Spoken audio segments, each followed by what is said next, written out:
Hello दोस्तों, आप सभी का हमारे YouTube चैनल एम क्लासेज में स्वागत है। मैं चिंटू कुमार। आज का हमारा पहला टॉपिक है संख्याएं। संख्याएं कितने प्रकार की होती हैं?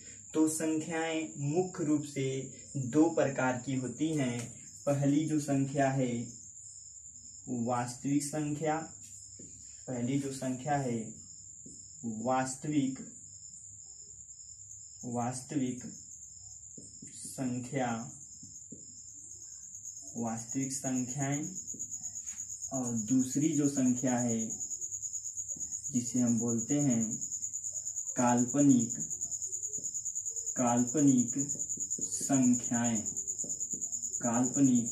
संख्याएं।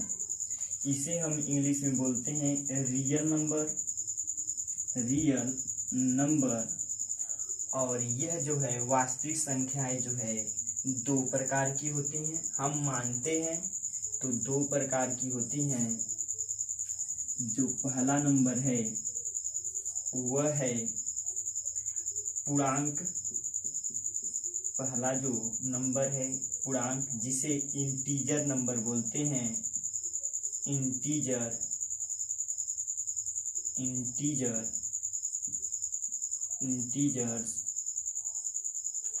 इंटीजर्स नंबर बोलते हैं। और दूसरी जो संख्या है उसे हम दशमलव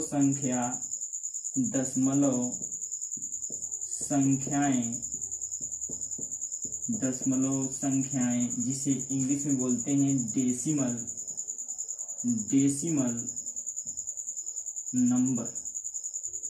डेसिमल नंबर। और जो पूर्णांक हैं वह मुख्य रूप से 8 प्रकार के होते हैं। पहला नंबर जो है वह है प्राकृतिक संख्या या प्राकृत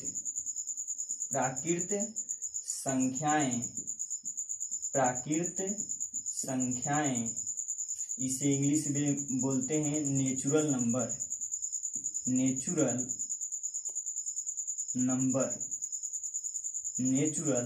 नंबर। दूसरा जो आता है जिसे हम बोलते हैं पूर्ण संख्याएं। इसे हम बोलते हैं होल नंबर।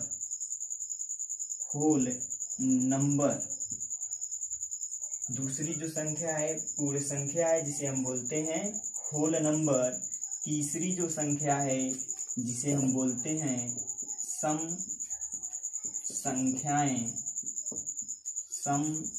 संख्याएं, जिसे इंग्लिश में बोलते हैं इवेन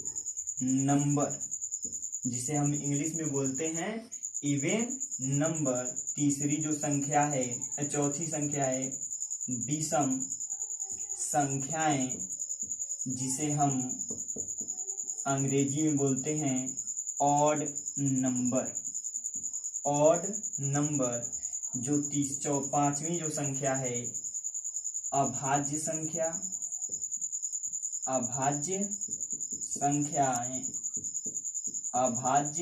संख्याएं, जिसे हम बोलते हैं प्राइम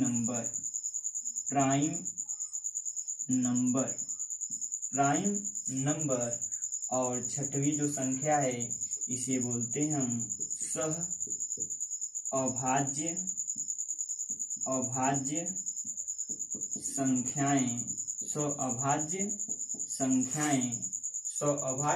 संख्याएं, जिसे इंग्लिश में बोलते हैं को प्राइम नंबर। और जो सातवीं संख्या है जिसे हम बोलते हैं संयुक्त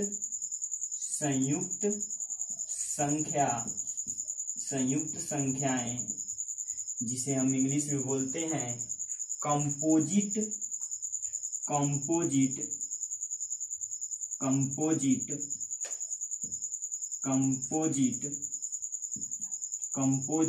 नंबर। जो आठवीं नंबर की संख्या है जिसे हम संपूर्ण संख्या बोलते हैं। संपूर्ण संख्याएं कहते हैं इसको अंग्रेजी में बोलते हैं कंप्लीट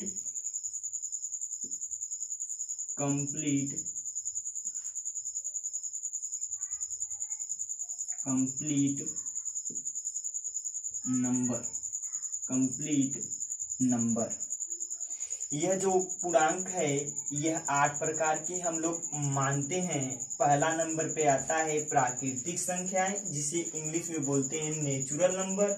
दूसरा नंबर पर आता है पूर्ण संख्याएं, जिसे हम होल नंबर कहते हैं। तीसरा जो संख्या आता है उसे हम सम संख्याएं कहते हैं, इसे हम इंग्लिश में इवन नंबर बोलते हैं।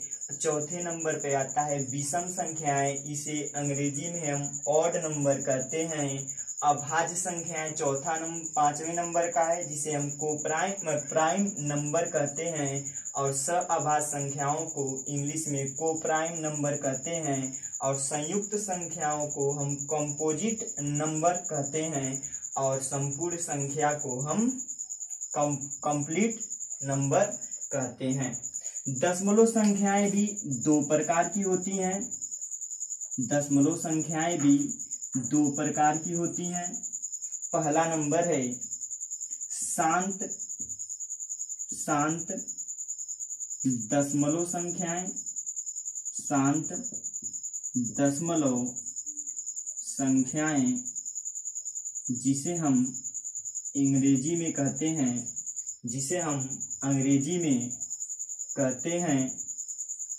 टर्मिनेट, जिसे हम अंग्रेजी में कहते हैं टर्मिनेट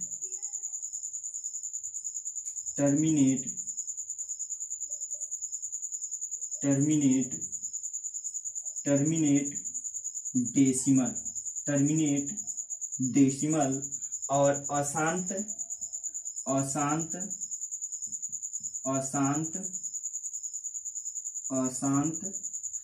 दशमलव संख्याएं।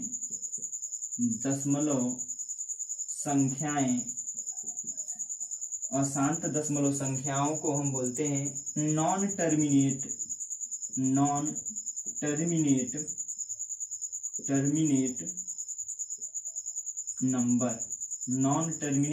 नंबर।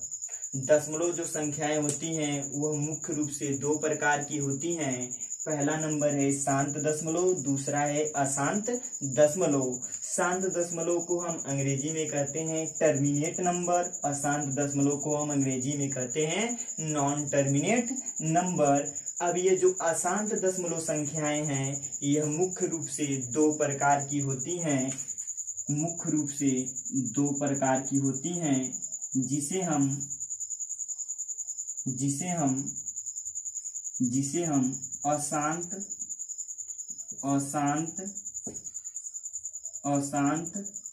आवर्ती दशमलव बोलते हैं। अशांत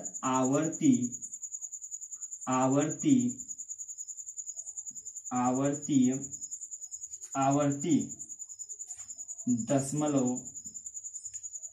दशमलव कहते हैं। अशांत दशमलव 2 प्रकार के होते हैं। पहला नंबर अशांत आवर्ती दशमलव, दूसरा है अशांत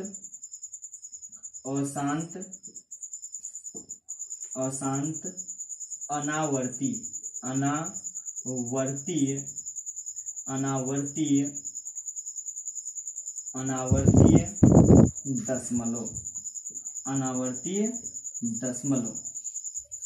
अशांत दशमलव 2 प्रकार के होते हैं। पहला नंबर अशांत आवर्ती दशमलव, दूसरा नंबर अशांत अनावर्तीय दशमलव। अशांत अनावर्ती दशमलव को कहते हैं हम non terminate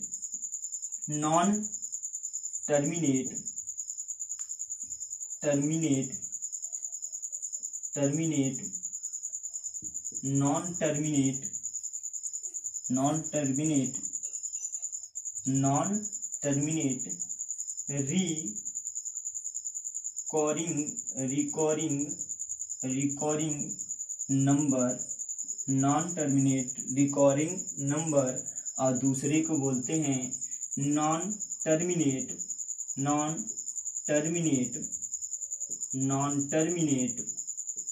non recurring number, non recurring number, non recurring number, ये सभी संख्याएं हैं। अब बात आती है परमेय और अपरमेय संख्याएं की, तो वह दशमलव संख्या के अंतर्गत आती है, जिसे अशांत दशमलव संख्या कहते हैं, जिसे हम अशांत दशमलव संख्या के अंतर्गत परमेय और अपरमेय संख्याएं आती हैं। अशांत दशमलव संख्या के अंतर्गत परमेय और अपरमेय संख्याएं आती हैं। अब हम बात करते हैं, कक्षा 10वीं की बुक में अशांत दशमलव को अनावर्ती नाम दिया है। क्या नाम दिया है? अनावर्ती, अनावर्ती, जिसे हम बोलते हैं अनावर्तीय दशमलव उसमें दिया है। जैसे देखते हैं, संख्याएं मुख्य रूप से दो प्रकार की होती हैं। संख्याएं मुख्य रूप से दो प्रकार की होती हैं। पहला नंबर है वास्तविक संख्याएं, दूसरा है काल्पनिक संख्याएं। अब पहला नंबर जो है वास्तविक संख्याएं, वास्तविक जो संख्याएं होती हैं उन्हें हम संपूर्ण रूप से लिख सकते हैं। तो वास्तविक संख्याओं को हमने दो भाग में बांटा, जिसे हम पहले को पूर्णांक इंग्लिश में बोलते हैं इंटीजर्स नंबर। दूसरी जो संख्या इसकी है वास्तविक संख्या की, दशमलव संख्याएं, जिसे हम बोलते हैं डेसिमल नंबर। अब आती है बात, पूर्णांक संख्याएं मुख्य रूप से 8 प्रकार की होती हैं। पूर्णांक संख्याएं मुख्य रूप से 8 प्रकार की होती हैं। पहला नंबर है प्राकृतिक संख्याएं, जिसे नेचुरल नंबर कहते हैं। दूसरा है पूर्ण संख्याएं, जिसे हम होल नंबर कहते हैं। तीसरा नंबर है सम संख्याएं, जिसे इंग्लिश में इवन नंबर कहते हैं। चौथा है विषम संख्याएं, जिसे हम ऑड नंबर कहते हैं। और पांचवा है अभाज्य संख्याएं, जिसे हम प्राइम नंबर कहते हैं। और छठवां है सौ अभाज्य संख्याएं, जिसे इंग्लिश में को प्राइम नंबर कहते हैं। संयुक्त संख्याएं, जिसे हम इंग्लिश में कंपोजिट नंबर कहते हैं। और संपूर्ण संख्याएं कंप्लीट नंबर कहते हैं। अब बात आती है दशमलव संख्याएं। तो दशमलव संख्याएं भी दो प्रकार की होती हैं। दशमलव संख्याओं को इंग्लिश में डेसिमल नंबर कहते हैं। दशमलव संख्याएं दो प्रकार की होती हैं, एक शांत दशमलव, एक अशांत दशमलव संख्याएं। तो शांत दशमलव को हम टर्मिनेट नंबर कहते हैं। शांत दशमलव संख्याओं को टर्मिनेट डेसिमल नंबर कहते हैं। और अशांत दशमलव संख्याओं को नॉन टर्मिनेट नंबर कहते हैं। अब आती है बात अशांत दशमलव संख्याएं। तो अशांत दशमलव संख्याएं मुख्य रूप से दो प्रकार की होती हैं। पहला नंबर अशांत आवर्तीय दशमलव, दूसरा है अशांत अनावर्तीय दशमलव। अशांत आवर्ती दशमलव को हम बोलते हैं इंग्लिश में नॉन टर्मिनेट रिकरिंग नंबर। और अशांत अनावर्ती दशमलव को बोलते हैं non terminate non recurring number. यह तो बात थी नंबर की। अब आते हैं, इसे हम शुरुआत से जानते हैं ये होता क्या है। तो पहला नंबर है पूर्णांक।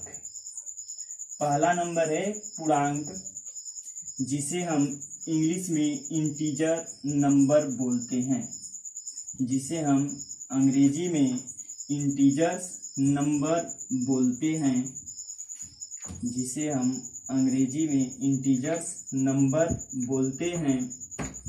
इंटीजर्स नंबर जो होते हैं मुख्य रूप से 8 प्रकार के होते हैं। इनके बारे में हम बारी बारी से जानेंगे, आखिर ये होते क्या हैं, ये संख्याएं होती क्या हैं। तो पहला नंबर आता है आपका, पहला नंबर वास्तविक संख्या का पहला नंबर जो है, वास्तविक संख्या का पहला नंबर जो है वह है पूर्णांक।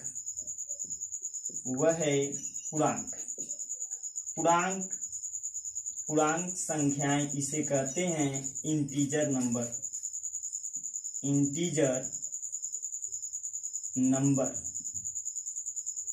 क्या कहते हैं?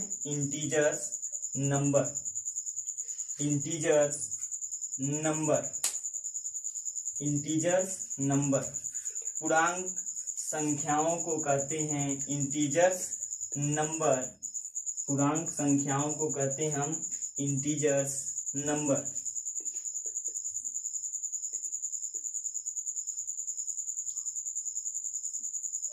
पूर्णांक संख्याओं को कहते हैं हम अंग्रेजी में इंटीजर्स नंबर।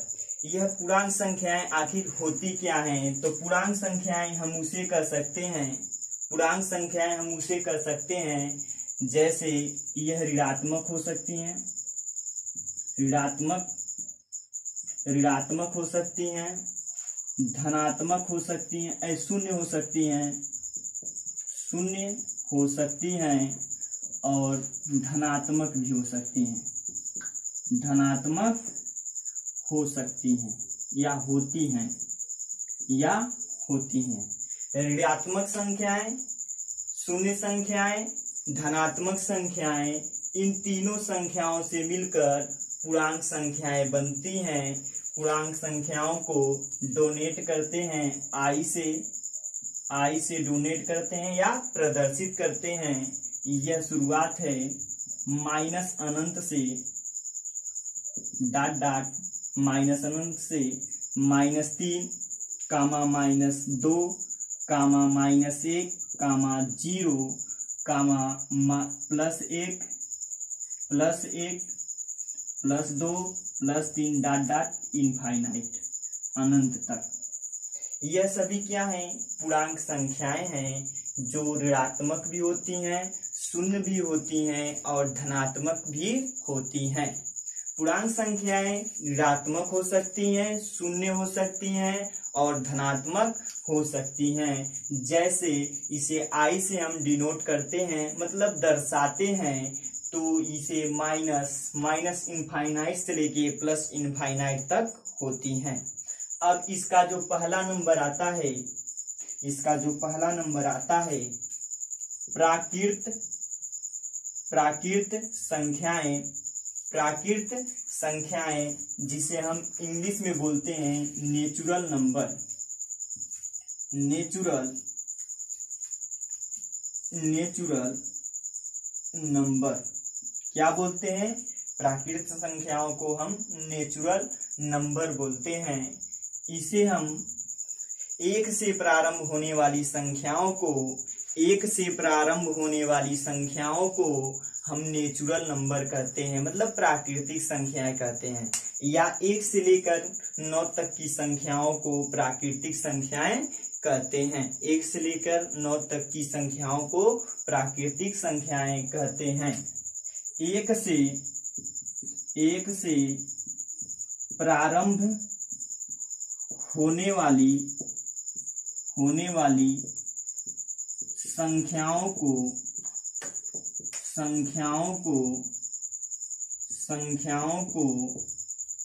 प्राकृत या प्राकृतिक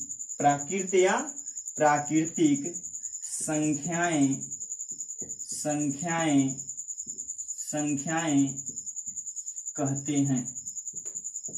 कहते हैं। या इसकी एक और परिभाषा हो सकती है, इसकी एक और डिफिनेशन हो सकती है। एक से 9 तक की संख्या को प्राकृतिक संख्या कहते हैं या प्राकृतिक संख्या कहते हैं। 1 से लेके 9 तक की संख्या को प्राकृत संख्या कहते हैं। प्राकृत संख्या नेचुरल नंबर, 1 से प्रारंभ होने वाली संख्याओं को प्राकृतिक संख्याएं कहते हैं। 1 से प्रारंभ होने वाली संख्याओं को हम प्राकृतिक संख्याएं कहते हैं। अथवा 1 से 9 तक की संख्याओं को प्राकृतिक संख्याएं कहते हैं। इसे हम n से डोनेट करते हैं, इसे हम n से डोनेट करते हैं या प्रदर्शित करते हैं, तो n बराबर 1, 2, 3 डॉट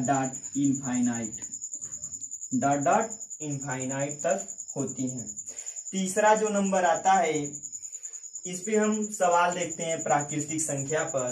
प्राकृतिक संख्या पर कुछ सवालें हैं, उसे देख लेते हैं। प्राकृतिक संख्या पर कुछ सवालें हैं, उसे देख लेते हैं। जैसे प्रश्न पूछता है, प्राकृतिक संख्या पर प्रश्न पूछते हैं। प्राकृतिक संख्या पर प्रश्न पूछा जाता है। जैसे यदि x, y तथा z, x, y तथा z प्राकृतिक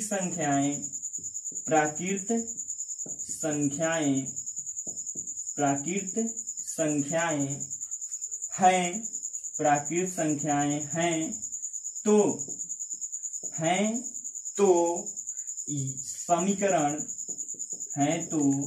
समीकरण x plus y plus z बराबर 6, x plus y plus z बराबर 6 के विभिन्न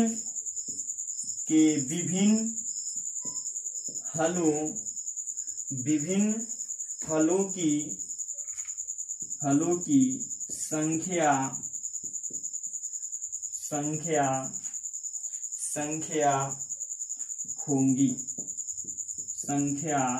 होंगी।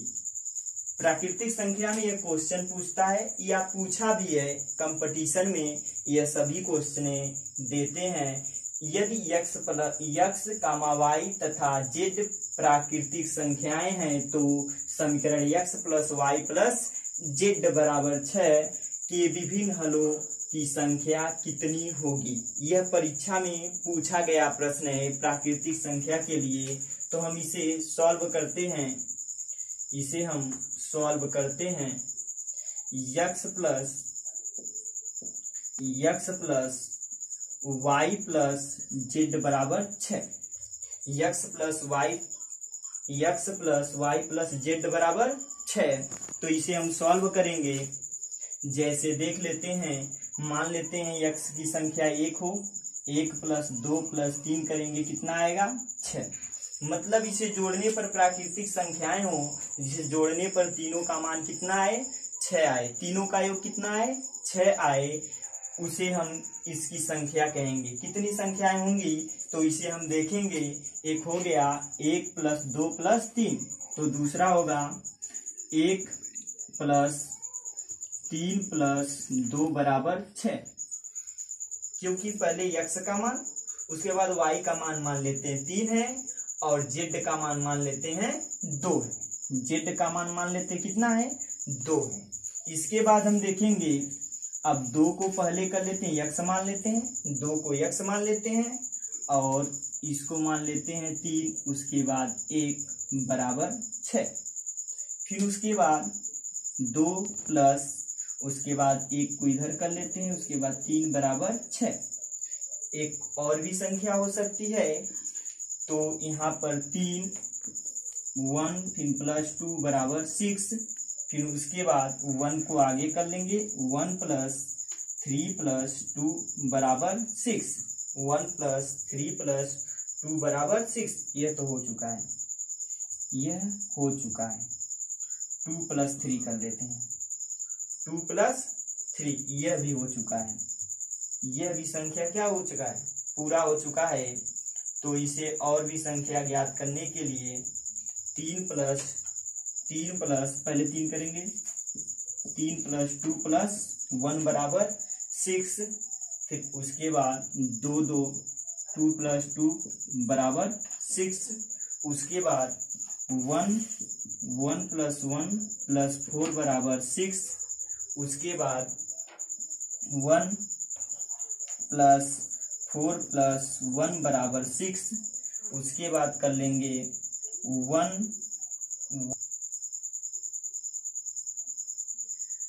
तो इसको 2 प्लस 2 प्लस 2 बराबर 6। उसके बाद आता है 1 प्लस 1 प्लस 4 बराबर भी 6 होगा, या 1 + 4 + 1 कर लेंगे तो भी 6 होगा, या 4 + 1 + 1 बराबर 6 होगा। और भी कोई प्राकृतिक संख्या है जिनका योग 6 हो, मतलब इन तीनों को मिलाकर 6 हो तो हो सकता है। तो आगे देखेंगे ये कितनी संख्याएं हैं सभी, तो 1 2 3 4 5 6 7 8 9 10। तो ये कितनी संख्याएं होंगी, x + y + z बराबर कितनी संख्याएं होंगी, 10 संख्याएं होंगी। कितनी संख्याएं होंगी, 10 संख्याएं। x + y + z बराबर 6, कुल कितनी संख्याएं होंगी, 10 संख्याएं होंगी। कितनी संख्या होंगी, 10 संख्याएं होंगी। अगला जो है तीसरा नंबर जो आता है पूर्णांक संख्याएं, तीसरा है पूर्ण संख्याएं। पूर्णांक संख्याएं हो चुका है, तीसरा नंबर आता है पूर्ण संख्याएं।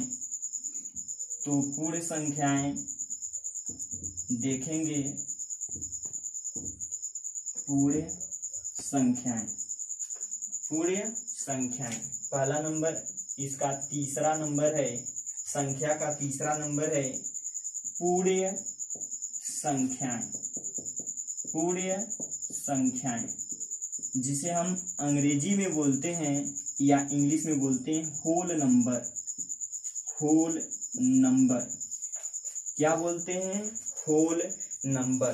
0 से प्रारंभ होने वाली संख्याओं को, 0 से प्रारंभ होने वाली संख्याओं को हम पूर्ण संख्याएं कहते हैं।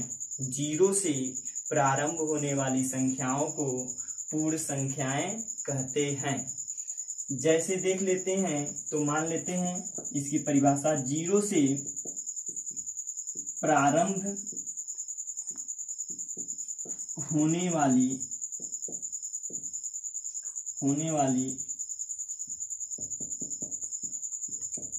संख्याओं को, 0 से प्रारंभ होने वाली संख्याओं को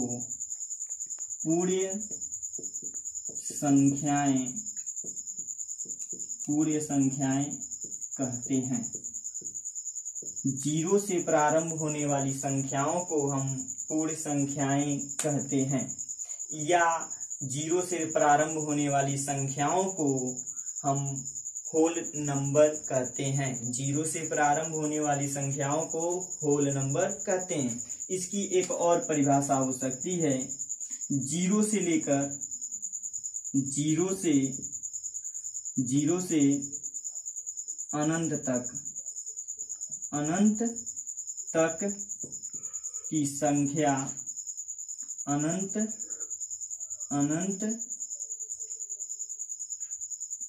तक की संख्या को, अनंत तक की संख्याओं को पूर्ण संख्याएं कहते हैं। पूर्ण संख्याएं कहते हैं, पूर्ण संख्याएं कहते हैं। 0 से अनंत तक की संख्याओं को पूर्ण संख्याएं कहते हैं, या आप कह सकते हैं 0 से प्रारंभ होने वाली संख्याओं को पूर्ण संख्याएं कहते हैं, या तो 1 से अनंत तक की संख्याओं को पूर्ण संख्याएं कहते हैं। इसे हम W से डिनोट करते हैं, 0, 1, 2, इनफाइनाइट। अब तीसरा जो नंबर आता है वह है सम संख्या। चौथा नंबर है जिसे हम बोलते हैं सम संख्या, जिसे हम बोलते हैं सम संख्याएं। क्या बोलते हैं, सम संख्याएं। इंग्लिश में इसे कहते हैं इवन नंबर, इवन नंबर। इसे हम सम संख्याओं को बोलते हैं अंग्रेजी में इवन नंबर। इसकी जो परिभाषा है जिसमें 2 का भाग जाता हो, उसे हम सम संख्याएं कहते हैं, या ऐसी संख्याएं जो 2 से पूरा विभाजित होती हैं उन्हें हम सम संख्याएं कहते हैं। ऐसी संख्याएं जो 2 से पूर्ण रूप से विभाजित होती हैं उन्हें हम सम संख्याएं या इवेन नंबर कहते हैं। इवेन नंबर कहते हैं। तो लिखेंगे इसकी परिभाषा, जिसमें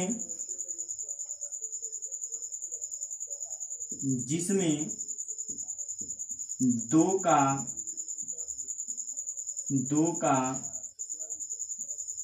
पूरा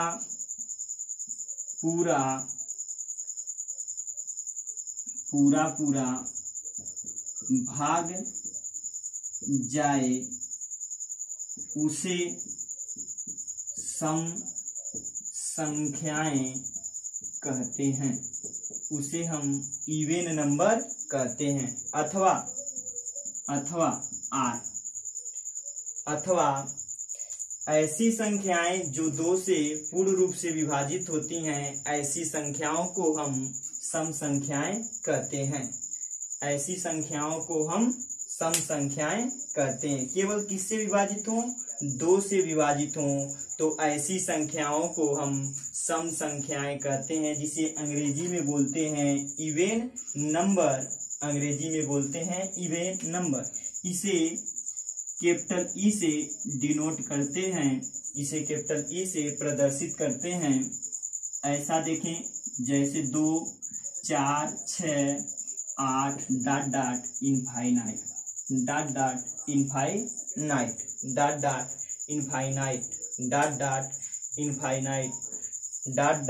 इनफाइनाइट 2, 4, 6, 8 ... इनफाइनाइट तक होती हैं। अब इसे हम देख लेते हैं। सबसे पहली जो शून्य संख्या होती है, इसे नोट में लिख लेंगे। शून्य एक सम संख्या होती है। शून्य एक सम संख्या होती है। शून्य एक सम संख्या होती है। शून्य एक सम संख्या होती है। शून्य एक सम संख्या होती है। शून्य एक सम संख्या होती है। शून्य एक सम संख्या। विषम संख्याएं, जिसे हम इंग्लिश में बोलते हैं ऑड नंबर, जिसे हम बोलते हैं इंग्लिश में ऑड नंबर। ऐसी संख्याएं, इसकी परिभाषा है, ऐसी संख्याएं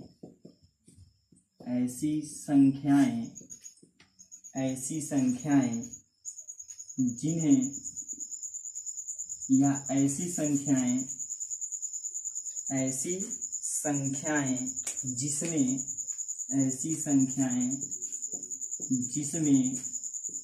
एक तथा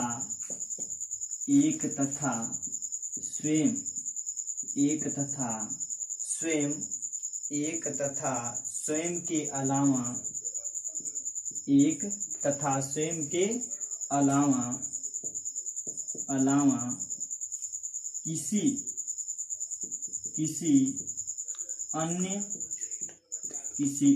अन्य संख्या से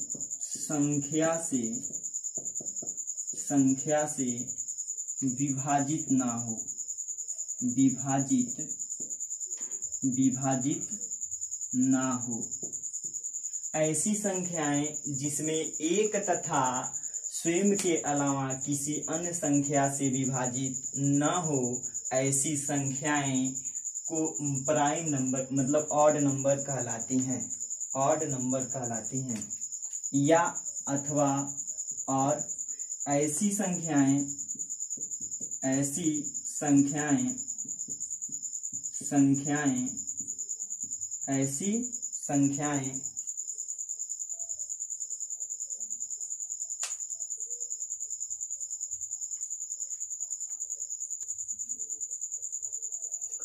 विषम संख्या, जिसे इंग्लिश में बोलते हैं ऑड नंबर, जिसमें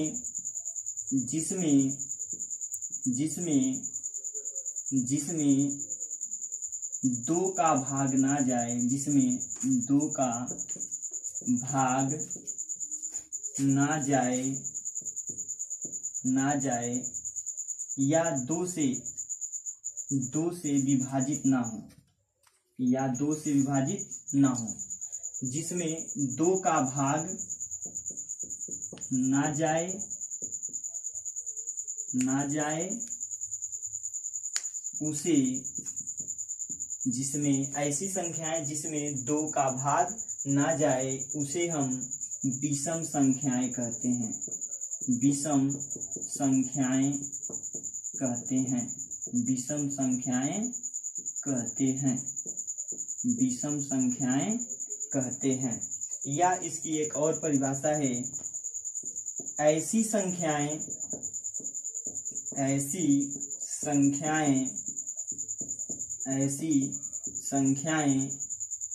जो दो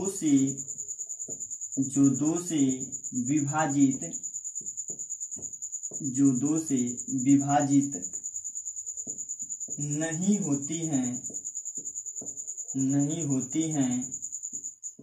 होती हैं ऐसी संख्याओं को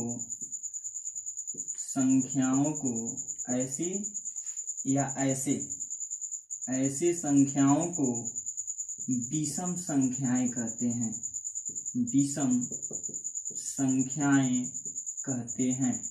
ऐसी संख्याओं को हम विषम संख्याएं कहते हैं। ऐसी संख्याएं जो 2 से विभाजित नहीं होती हैं ऐसी संख्याओं को हम विषम संख्याएं कहते हैं।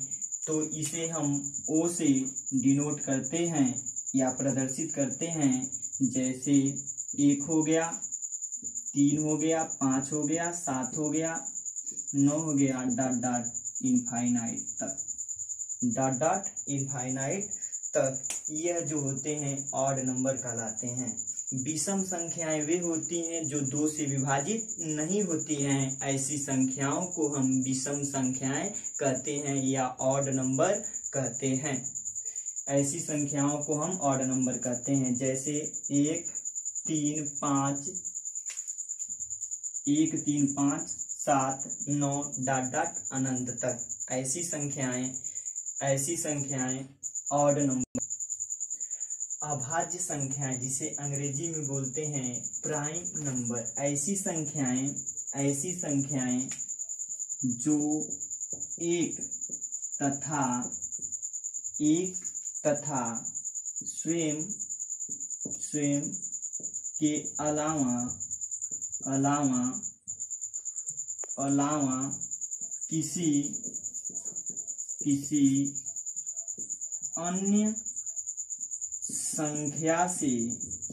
अन्य संख्या से विभाजित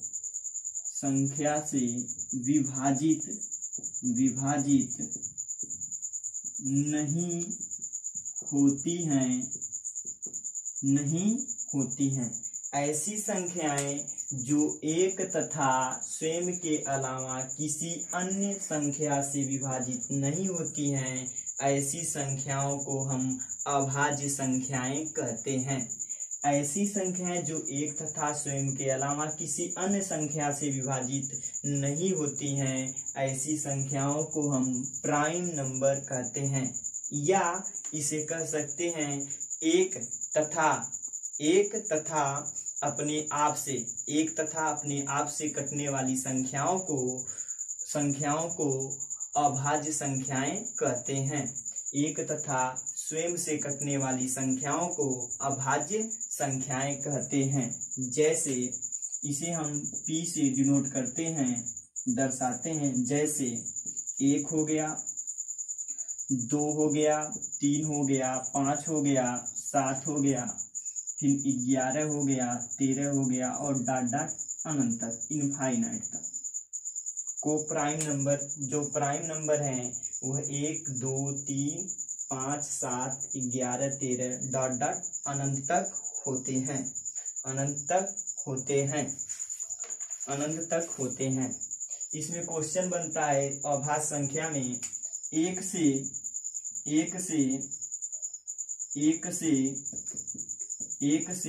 100 तक कितने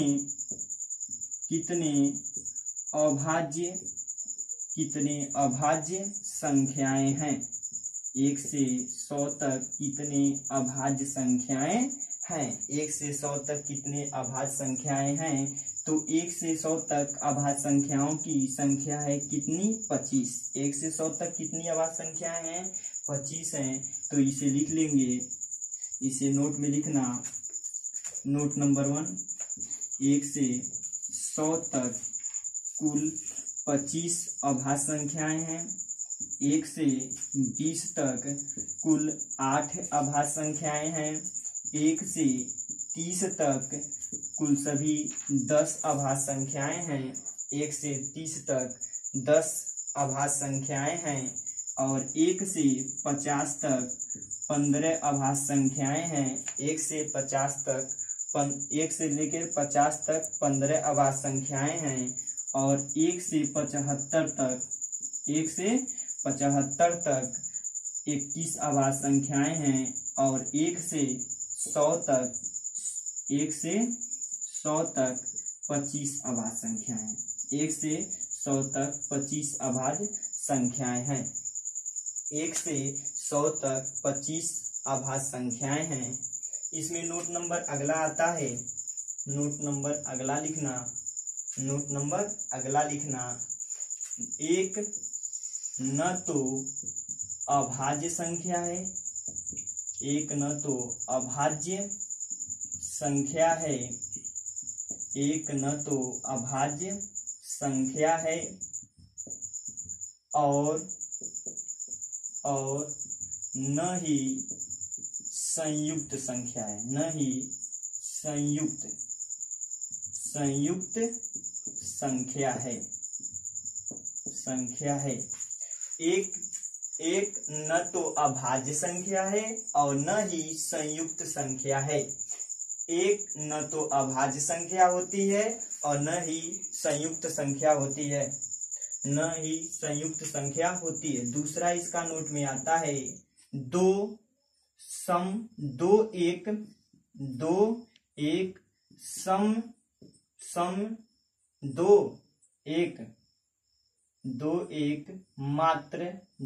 एक मात्र सम अभाज्य संख्या है, सम अभाज्य संख्या है।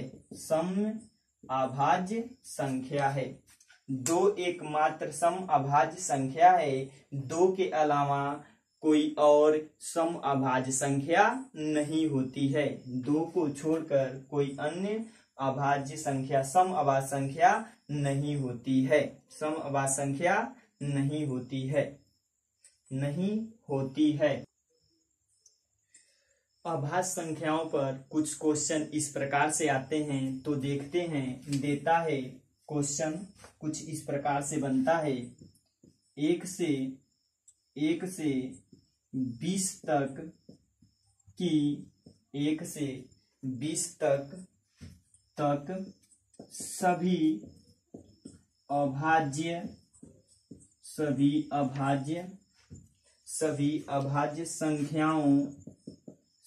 अभाज्य संख्याओं का माध्य या माध्यिका ज्ञात कीजिए।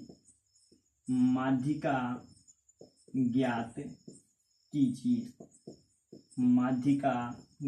कीजिए। क्वेश्चन देता है अभाज्य संख्या के लिए 1 से 20 तक सभी अभाज्य संख्याओं का माध्य या माध्यिका ज्ञात कीजिए। तो उसे इस प्रकार से हल करते हैं। 1 से 20 तक कितनी कुल अभाज्य संख्याएं हैं? तो 1 से 20 तक कुल कितनी अभाज्य संख्याएं होती हैं? 8 होती हैं, जो इसके पहले हम बता चुके हैं। तो लिखेंगे 2, 3, 5, 7, फिर 11, फिर आता है 13, फिर 17, 19। यह कुल कितनी अभाज्य संख्याएं हैं? 8 अभाज्य संख्याएं हैं। यदि आपको इसकी माध्यिका पूछे, माध्यिका, तो आप निकाल सकते हैं। इधर से काउंटिंग करना 1 2 3 4, यह चौथे नंबर पे आ रही 1 2 3 4। 7 प्लस 11 जोड़कर 2 से क्या करेंगे? इसमें डिवाइड कर देंगे। तो यह कितना होगा? 18 बटे 2। इसे डिवाइड करेंगे तो आपको प्राप्त होगा 9। इसकी जो माध्यिका होगी कितनी होगी 9। लेकिन यही पूछ दे तो माध्य बराबर, यदि माध्य बराबर पूछ दे तो आप निकाल सकते हैं कि सभी संख्याओं का योग, सभी संख्याओं का योग, सभी संख्याओं का योग, संख्याओं का योग बटे n। n का मतलब यही है कि इसमें कुल कितनी संख्याएं हैं, तो इसमें सब कितनी संख्याएं हैं 8 संख्याएं हैं, तो इसके बटे हम क्या लिख सकते हैं 8 लिख सकते हैं। 8 से आप इसको डिवाइड कर देंगे तो यह सॉल्व हो जाएगा। अगला कुछ क्वेश्चन इस प्रकार से देता है या पूछता है कि 240 के अभाज्य गुणनखंड ज्ञात कीजिए, गुणनखंड ज्ञात कीजिए, ज्ञात कीजिए। 240 के अभाज्य गुणनखंड ज्ञात कीजिए, तो उसको हम यहाँ पर देख लेते हैं। 240 का अभाज्य गुणनखंड कुछ इस प्रकार से होगा, जिस प्रकार से हम एलसीएम निकालते हैं या गुणनखंड करते हैं। तो 2 से इसे डिवाइड करेंगे 1 आया, फिर इसे 4 को 2 से डिवाइड करेंगे 2 आएगा, फिर 0, फिर 2 से डिवाइड करेंगे यहाँ पर 6 आएगा, फिर 0, फिर 2 से डिवाइड करेंगे यहाँ पर 3 आएगा, फिर 0, फिर 2 से इसे डिवाइड करेंगे आएगा 15, फिर इसे 3 से डिवाइड करेंगे तो कितना आएगा 5, फिर 5 से डिवाइड करेंगे तो 1। इसके अभाज्य गुणनखंड 1 2 3 4, तो 2 की घाते 4 गुना में 3 गुना में 5। 240 के अभाज्य गुणनखंड 2 की पावर 4 गुना में 3 गुना में 5 होंगे, होंगे, होंगे, होंगे, होगा।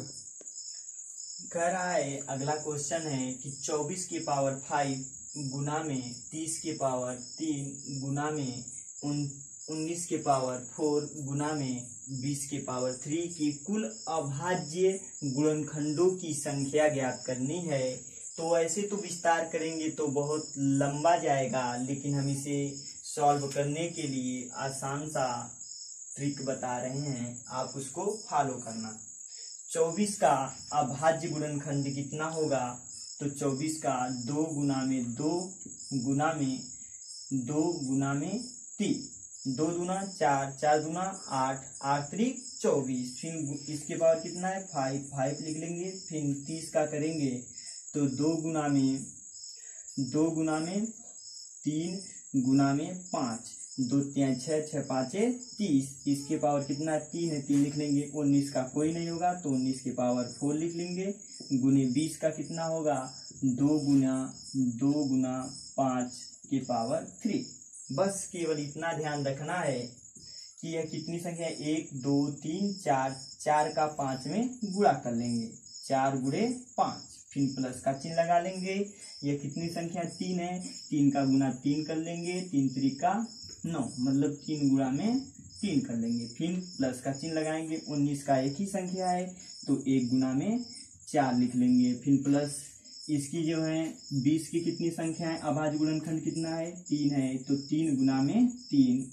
अब इसको गुना करके जोड़ देंगे, 4 5 20, फिर प्लस 3 3 का 9, फिर प्लस 4 1 कम 4, फिर प्लस 3 3 का 9। अब इसे काउंटिंग करेंगे तो 29 20 9 29, 29 4 हो गया 33, और 33 9 हो जाएगा आपका 33 9 हो जाएगा आपका 42। कितना होगा 42, 33 9 42। वह कहा है क्वेश्चन में कि 24 गुना के 5 मतलब 24 पे घाते 5 या पावर 5 गुना में 30 के पावर 3 गुना में 19 के पावर 4 गुना में 20 के पावर 3 के कुल अभाज्य गुणनखंडों की संख्या क्या होगी। तो इसे हम अभाज्य गुणनखंड के रूप में विस्तार कर लेंगे। तो 24 का 2 गुना में 2 गुना में 2 गुना में 3 पूरे के पावर कितना 5, फिर 30 है, 30 का करेंगे 2 गुना में 3 और 3 गुना में 5, इसके पावर कितना है पूरा के 3 है, 3 लिख लेंगे। 19 का नहीं अभाज्य गुणनखंड हो सकता तो 19 के पावर 4 लिखेंगे, फिर गुणे 20 का कर लेंगे, 2 गुना 2 गुना 5, उसके पावर कितना 3 है 3। अब इसमें कितनी संख्याएं हैं, 4 संख्याएं दिखाई दे रही हैं, तो 4 का गुना 5 में 4 गुना 5, फिर उसके बाद प्लस का चिन्ह लगा लेंगे। ये कितनी संख्या है, 3 संख्या है, तीन संख्या लिख लेंगे और गुना कितना ऊपर कितना दिया है 3 लिख लेंगे, फिर प्लस का चिन्ह लगाएंगे। 19 एक संख्या है तो 1 लिखेंगे, इसको 4 से गुना कराएंगे, फिर प्लस यह कितनी संख्या है 3 संख्या है 3 लिखेंगे, फिर गुना उसके घाते कितना है 3 लिख लेंगे। 4 पच्चे 20, 3 त्रिका 9, फिर उसके बाद प्लस 4 एकम 4, फिर प्लस 3 त्रिका 9। इसको जोड़ देंगे सभी को, कितनी अभाज्य संख्याएं आएंगी 42 सभी अभाज्य संख्याएं आएंगी। अगला कुछ इसी प्रकार से क्वेश्चन लेंगे। अगला 25 के पावर 7 फिर प्लस 25 के पावर 7 प्लस 32 के पावर 3 फिर प्लस 21 के पावर 7 फिर प्लस 9 के पावर 4 के कुल अभाज्य गुणनखंडों की संख्या ज्ञात कीजिए। गुणनखंडों की संख्या ज्ञात कीजिए। सेम इसी प्रकार से जो ऊपर वाला लगाए उसी प्रकार से इसको भी लगाएंगे। तो देखते हैं 25 का अभाज्य गुणनखंड 5 गुना में 5 गुना में 5 के पावर कितना 7, फिर प्लस 32 का अभाज्य गुणनखंड होगा 32 का अभाज्य गुणन यहाँ पर प्लस का चिन्ह नहीं रहेगा, गुणे का चिन्ह रहेगा। गुणे का चिन्ह 32 का 2 गुना 2 गुना 2 गुना 2 गुना 2 5 होंगे, 2 दूना 4 4 दूना 8 8 दूना 16 16 दूना 32 के पावर कितना 3 है 3 लिख लेंगे। फिर उसके बाद गुना का चिन्ह लगाए 21 का क्या होगा 3 गुना में 7 के पावर 7, फिर गुना लगाएंगे चिन्ह 9 का क्या होगा 3 गुना 3 के पावर कितना 9, 3 के पावर 4। अब इसका दो संख्या का गुना घात में होगा, तो 2 संख्या का गुना घात में होगा तो 2 साते 14, फिर प्लस ये कितनी संख्या है 5 संख्या है, 5 का गुना 3 में होगा 5 तिहाई 15, फिर प्लस ये 2 संख्या है 2 का गुना 7 में होगा 2 साते 14, फिर प्लस ये 2 संख्या है और ये 4 ऊपर घात है 4 गुना कितना होगा 8। अब इन सभी को क्या करेंगे जोड़ देंगे, इन सभी को क्या करेंगे जोड़ देंगे। 14 14 28 और 14 तो 42 1 43 और 43 8 हो जाएगा आपका 51। सब कितनी संख्याएं होंगी 51 अभाज्य संख्याएं होंगी। इसमें 25 के घाते 7 गुना में 32 के घाते 3 गुना में 21 के घाते 7 गुना में 9 के घाते 4 के कुल अभाज्य गुणनखंडों की संख्या ज्ञात कीजिए। तो हमने ज्ञात किया इसका अभाज्य गुणनखंड 5 गुणे 5 के पावर 7, फिर गुना का चिन्ह है, गुना का चिन्ह 32 का अभाज्य गुणनखंड करेंगे 2 गुणा 2 गुणा 2 गुणा 2 5 बार, फिर उसके बाद पावर 3 है 3 लिख लेंगे। 21 का करेंगे 3 गुना 7, इसके पावर 7 लिख लेंगे, फिर गुना का चिन्ह लगाएंगे। 9 का अभाज्य गुणनखंड करेंगे 3 गुना 3 के पावर कितना 4। इसमें 2 संख्या है 2 का गुना 7 में करेंगे 14, फिर उसको प्लस का चिन्ह लगाएंगे। इसमें 5 संख्या है 5 गुना 3 में करेंगे 5 तिहाई 15, फिर उसके बाद प्लस का चिन्ह लगाएंगे। 3 इसमें 2 संख्या है 2 का गुना 7 में करेंगे 2 साते 14, फिर उसके बाद प्लस का चिन्ह लगाएंगे।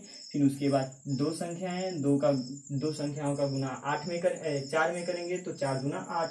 अब इन सभी को जोड़ लेंगे, सभी कितनी संख्याएं जाएंगी 51 अभाज्य संख्याएं प्राप्त होंगी।